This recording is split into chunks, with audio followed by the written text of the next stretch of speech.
दोस्तों, आज मैं बात करने वाला हूं बीएसपी सुप्रीमो बहन कुमारी मायावती जी के काले सच की, जिसे जान लेना देश के लिए बहुत ज्यादा जरूरी है। बड़ा सवाल यह है, क्या बहन कुमारी मायावती पर बीजेपी का दबाव है? क्या वो कहीं ना कहीं अब किसी दबाव में काम कर रही हैं? क्या उन्हें ईडी सीबीआई का डर है? क्या वो अब दलितों की हितैषी नहीं रह गई हैं? आखिर वो सड़क पर क्यों नहीं उतर रही हैं? ये बड़ा सवाल है। आज इसी सवाल को हम टटोलेंगे, साथ ही साथ कुछ फैक्ट जानने की कोशिश करेंगे कि क्या वाकई बहुत ज़्यादा कुछ बदलाव आ गया है बीएसपी सुप्रीमो में, या फिर एक चाल, एक रणनीति है। तो पहले आप ये वीडियो देखिए जो मान्यवर कांशीराम जी ने दिसंबर 2001 में कही थी। जाने से पहले ही मायावती को अपना उत्तराधिकारी बनाया, यानी आधिकारिक रूप से उत्तराधिकारी उन्होंने अपना बनाया था बहन कुमारी मायावती जी को। लेकिन हुआ क्या, बहन कुमारी मायावती जी ने कुछ साल बाद एक ऐसा बयान दिया जिसको लेकर लोगों के होश उड़ गए। उन्होंने कहा कि परशुराम की भव्य मूर्ति लगाई जाएगी, प्रतिमा लगाई जाएगी, और ऐसा हो जाता है तो बीएसपी उसका स्वागत करेगी। ये सुनिए कि जरूरत पड़ी तो हमारी सरकार श्री परशुराम जी की भव्य प्रतिमा लगाएगी।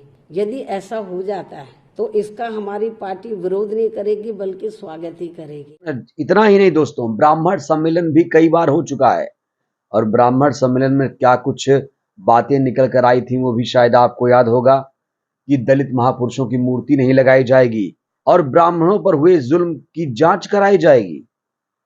पहले क्या होता था कि दलित महापुरुषों की मूर्ति लगाई जाएगी, दलितों के ऊपर हुए अत्याचार की जांच होगी। लेकिन यहाँ बहन कुमारी मायावती जी कह रही हैं कि भाई अब दलित महापुरुषों की मूर्ति नहीं लगाई जाएगी, और ब्राह्मणों पर अत्याचार हुआ है जो, सोचिए, यानी क्या बहन जी ब्राह्मण हितैषी हो गई हैं?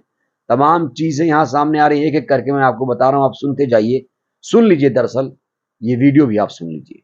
बीएसपी अध्यक्ष मायावती ने पार्टी के ब्राह्मण सम्मेलन में कहा है कि अब सत्ता में आने पर वो दलित महापुरुषों की मूर्तियां नहीं लगवाएंगी और ब्राह्मणों पर हुए जुल्म ज्यादती की जांच के उन्हें इंसाफ दिलाएंगी। जब ब्राह्मण सम्मेलन हुआ था तो जानते हैं क्या हुआ था? यहाँ पर बाकायदा शंखनाद, शंख ध्वनि, मंत्रोच्चार हुआ, जय श्री राम के भी नारे लगाए गए थे।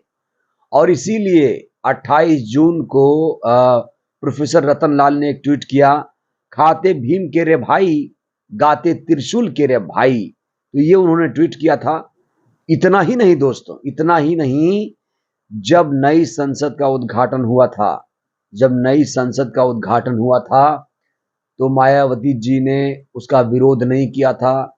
ये भी नहीं कहा कि भाई इसका नाम बाबा साहेब भीमराव अम्बेडकर के नाम पर करिए, ये भी नहीं कहा कि बाबा साहेब की वहां पर मूर्ति लगवाइए। इन्होंने मोदी सरकार के फैसले का स्वागत किया था। नई संसद का तो इन्होंने विरोध भी नहीं किया था बहन कुमारी मायावती जी ने। उससे बहुत पहले रतन लाल ने एक ट्वीट किया था, 25 मई को किया था, दलितों हो जाओ सावधान, बहन जी हो गई हैं बीजेपी की गुलाम। तो ये जो सारी बातें समझ में आ रही हैं आपको, क्या हो रहा है? आखिर इन तमाम चीजों को देखते हुए मुझे तो यकीन नहीं हो रहा है कि वाकई बसपा में ये सब हो रहा है। मैं तो यकीन नहीं कर पा रहा हूं दोस्तों। आप यकीन कर पा रहे हैं? ब्राह्मण सम्मेलन हो जाए, दलित महापुरुषों की मूर्ति नहीं लगाई जाएगी, नई संसद के उद्घाटन का विरोध नहीं किया जाएगा, बाबा साहेब की मूर्ति नहीं लगे तो कोई बात नहीं, नई संसद का नाम बाबा साहेब अम्बेडकर के नाम पर हो कि ना हो इस पर कोई चर्चा नहीं, और सिर्फ बहन कुमारी मायावती जी ट्वीट करती हैं, बहुत संभल संभल कर ट्वीट करती हैं। एक बात आपको बताऊंगा, मैं कोई उनका विरोधी नहीं हूं, जरा आप लोग सावधान हो जाइए। बहन कुमारी मायावती जी को भी सावधान होने की जरूरत है। क्या वो बीजेपी के हाथों में खेल रही हैं? क्या वो वाकई बीजेपी की गुलाम हो गई हैं? ये बड़ा सवाल है, ये कड़वा सच है दोस्तों, और इस कड़वे सच से आप आंख नहीं मूंद सकते। कहीं ना कहीं एक दबाव तो है, ऐसा महसूस किया जा रहा है, क्योंकि वो कांग्रेस पर जो आक्रामकता दिखा रही हैं, जो सपा पर आक्रामक होकर बोलती हैं, लेकिन जब बीजेपी के बारे में बोलना होता है बड़ा संभल संभल के बोलती हैं, सुझाव दे देती हैं बस कि ऐसा करना चाहिए आपको, आप नहीं कर रहे हैं, अनुचित होगा, इस तरह की भाषा वो बोल रही हैं। लेकिन एक चीज मैं यहाँ स्पष्ट कर दूं दोस्तों, कि बहन कुमारी मायावती जी को लोग, एक पक्ष, एक धड़ा ये है, कह रहा है कि अभी समय सही नहीं है। अभी समय सही नहीं है, इसलिए ज्यादा उग्र होकर बोलना भी उचित नहीं है।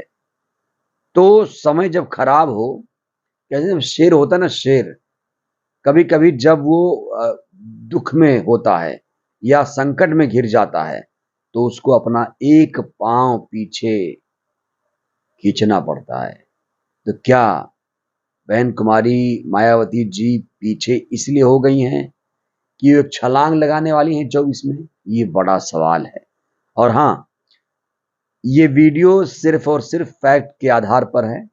कुछ चीजें राय दी गई हैं, कुछ सवाल पूछे गए हैं, तो इसको आप लोग एजेंडा मत मानिएगा। ये सिर्फ और सिर्फ एक फैक्ट के आधार पर वीडियो था, जो सच हमने आपको दिखाने की कोशिश की है, जिस पर बात भी होनी चाहिए। ब्राह्मण हितैषी कैसे हो जाएंगी भाई? दलितों की पार्टी है ये, और दलित महापुरुषों की मूर्ति क्यों नहीं लगेगी? तो क्या इस पर गुस्सा नहीं आएगा? आएगा गुस्सा दोस्तों, आएगा। कांशीराम जी होते तो पता नहीं वो क्या करते। खैर दोस्तों, ये वीडियो आपको कैसी लगी? अपनी प्रतिक्रिया, अपनी राय जरूर दीजिएगा। आपकी राय का हमें इंतजार रहेगा, स्वागत करेंगे हम। शुक्रिया।